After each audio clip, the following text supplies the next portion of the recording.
Buenas tardes, mi nombre es Diana Valentina Borrero, pertenezco al programa de seguridad y salud en el trabajo y hoy vengo a exponer con mi compañera María José Huitraco en la materia de comunicación asertiva. Vamos a hablar sobre la comunicación no verbal, que es un pilar muy importante para toda relación sana. Introduciéndonos al tema de la comunicación no verbal es una parte esencial de la interacción del ser humano que abarca todos los mensajes transmitidos sin el uso de la palabra, aunque con frecuencia nos centramos en el contenido verbal. Estudios han demostrado que la mayoría de la parte de la información en una conversación se comunica de manera no verbal a través de gestos, expresiones faciales, contacto visual, postura y tono de voz, transmitiendo emociones, actitudes y reacciones muchas veces de forma inconsciente. Esta forma de comunicación es poderosa, ya que puede reforzar completamente o incluso contradecir lo que se dice verbalmente, siendo clave para interpretar correctamente las interacciones y las emociones de los demás. En esta exposición exploraremos las principales componentes de la comunicación no verbal, su impacto en nuestra interacción y su importancia en el desarrollo de las relaciones afectivas. Julio Fast, autor del libro El lenguaje del cuerpo, que popularizó el concepto de la comunicación no verbal entre el pueblo general, su trabajo destacó la importancia de los gestos, posturas y expresiones faciales en la interacción con las demás personas. ¿Qué es la comunicación no verbal? La comunicación no verbal es el proceso de transmitir mensajes e información sin el uso de la palabra, o hablada o escrita. Se basa en una variedad de señales y comportamientos como gestos, expresiones faciales, posturas, contactos visuales, el tono de voz y la prosemia, que es el uso de espacio personal y la apariencia física. A través de esas señales las personas pueden expresar emociones, actitudes, intenciones y estados de ánimo de manera implícita. Algunos ejemplos incluyen sonreír para mostrar felicidad, cruzar los brazos para indicar una actitud defensiva o usar tonos de voz elevados para expresar una urgencia. La comunicación no verbal puede complementar, reforzar, contradecir o sustituir lo que se dice verbalmente y juega un papel fundamental en la forma en que las personas se relacionan e interpretan los mensajes en la interacción cotidiana. Ray Bisbal dice que el 65% del significado de una conversación cara a cara se deriva de elementos no verbales como gestos, expresiones faciales y las posturas. 5 componentes principales de la comunicación no verbal. Primero, el rostro es uno de los canales expresivos de comunicación no verbal. A través de la experiencia facial como la sonrisa, el ceño fruncido o la sorpresa, las personas revelan emociones como alegría, tristeza, miedo o sorpresa o ira. Muchas de estas expresiones son universales y se reconocen en diferentes culturas. 2. Los movimientos y las posturas del cuerpo indican actitudes y estados de ánimo. Una persona que se encoge de hombros puede denotar incertidumbre o indiferencia, mientras que una postura erguida puede transmitir confianza y seguridad. La distancia física entre personas también es clave, puede indicar el nivel de cercanía o formalidad de una interacción. 3. Los gestos como los movimientos de brazo, manos, ayudan a reforzar o aclarar el mensaje hablado. Los gestos pueden ser culturales. Por ejemplo, un pulgar arriba puede significar aprobación, mientras en otras culturas no significa lo mismo. Cuarta, mantener o evitar el contacto visual. Comunica una gran cantidad de información. El contacto visual directo puede surgir atención, interés o sinceridad, mientras que evitarlo podría interpretar como incomodidad y deshonestidad. Sin embargo, las normas sobre el contacto visual varían entre culturas. 5. La vestimenta. El aseo personal también es forma de comunicación no verbal. La ropa que usan, los colores y los accesorios pueden transmitir mensajes sobre nuestras ideas, estatus o emociones en contextos profesionales. La apariencia puede afectar la percepción de competencias y autoridad.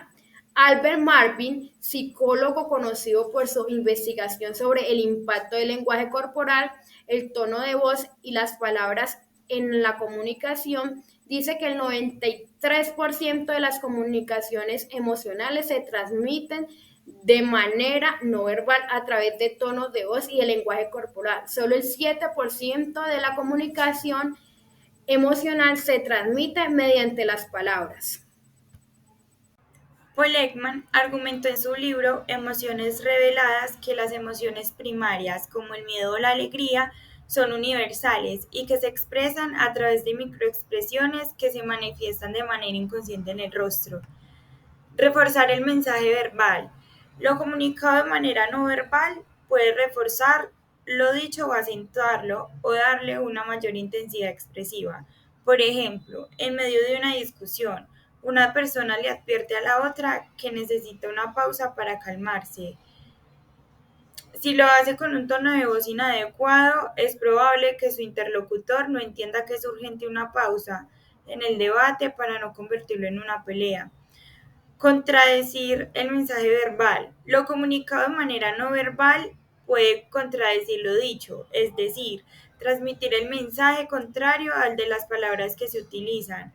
Esto puede ocurrir de modo voluntario, en la ironía o en el humor, o puede ser involuntario o sea accidental. Por ejemplo, si una persona recibe un obsequio y da las gracias de mala gana o con tono de fastidio, le transmite al interlocutor lo contrario, al agradecimiento y al entusiasmo. Sustituir el mensaje verbal. Lo comunicado de manera no verbal puede ocupar el lugar de las palabras por completo, es decir, puede hacerse un gesto en lugar de decir lo que se piensa. Por ejemplo, en una multitud, un amigo le advierte a otro con un silbido su ubicación para que no se pierda. Matizar el mensaje verbal. Lo comunicado de manera no verbal puede servir para darle matices a lo dicho, es decir, para darle un sentido muy específico, sin que ello probablemente sea difícil de captar. Por ejemplo, un comentario de agradecimiento dicho con una sonrisa que se expresa, se trata de un sentimiento genuino. Les voy a hablar de los tipos de la comunicación no verbal, que son tres. La paralingüística. El paralenguaje es el conjunto de elementos no verbales de la voz, es decir, se refiere a cómo se dice algo y no a qué se dice. Los atributos inherentes a la voz humana que le otorgan singularidad son timbre, sonoridad y altura. Los matices en el tono y timbre de la voz, o sea, la suavidad, el volumen y la nasalidad, dan clara información sobre el estado de ánimo y las intenciones del hablante. Así sabemos que el tono de voz refleja el estado emocional de forma que la excesiva emocionalidad haga la voz y el tono se hace más agudo. El otro tipo de comunicación no verbal es la proxémica. La proxémica se refiere al uso del espacio que hacen dos o más personas en el proceso comunicativo, es decir, el espacio físico o distancia que toda persona mantiene con los que lo rodean. Y el tercer tipo es la kinésica o la cinesis. Estudia el significado de los movimientos corporales y los gestos en una situación comunicativa. Es fundamental destacar que los movimientos corporales efectuados pueden tener la intención o no tenerla y que los movimientos oculares también se engloban en la kinésica. 95% de características principales de la comunicación no verbal generalmente mantiene una relación de interdependencia con la interacción verbal. Con frecuencia los mensajes no verbales tienen más significados que los mensajes verbales. En cualquier situación la comunicación no verbal es inevitable. En los mensajes no verbales predominan las funciones expresivas o emotivas sobre las referencias en las culturas diferentes. Hay sistemas no verbales diferentes. Ahora, las funciones de la comunicación no verbal son 4. Enfatizar el mensaje verbal de forma consciente o inconsciente. Repetir el mensaje verbal, por ejemplo, al mover la mano después de decir adiós. Sustituir el mensaje verbal, por ejemplo, mover la mano para decir adiós. Mostrar actitudes básicas del receptor y regular la comunicación. Por ejemplo, con las señas no verbales mostramos interés, disgusto, animamos a cambiar de tema, reforzamos la exposición y contradecir o distorsionar el mensaje verbal, y cuando esto ocurre, prima para el interlocutor el mensaje no verbal. La comunicación no verbal es sumamente importante, no solo porque complementa la potencia de la comunicación que se da a través del lenguaje, sino porque puede expresar diferentes contenidos que por razones sociales, culturales o del contexto inmediato no pueden decirse de otra manera. Situación como la negociación o la confrontación requieren a menudo de la comunicación no verbal. Por otro lado, una persona poco consciente del modo en que se comunica no verbalmente se encontrará muchas veces en situaciones confusas o contradictorias, teniendo que explicar sus intenciones y motivaciones de manera recurrente. Esto se debe a que, de acuerdo con investigaciones del área, alrededor de un 65% de lo expresado en una situación radica en el contenido no verbal, mientras que un 35% consiste en lo que se dice. Muchas gracias, esperamos que les haya gustado nuestra presentación y la explicación sobre la comunicación no verbal. Chao, nos vemos en la próxima.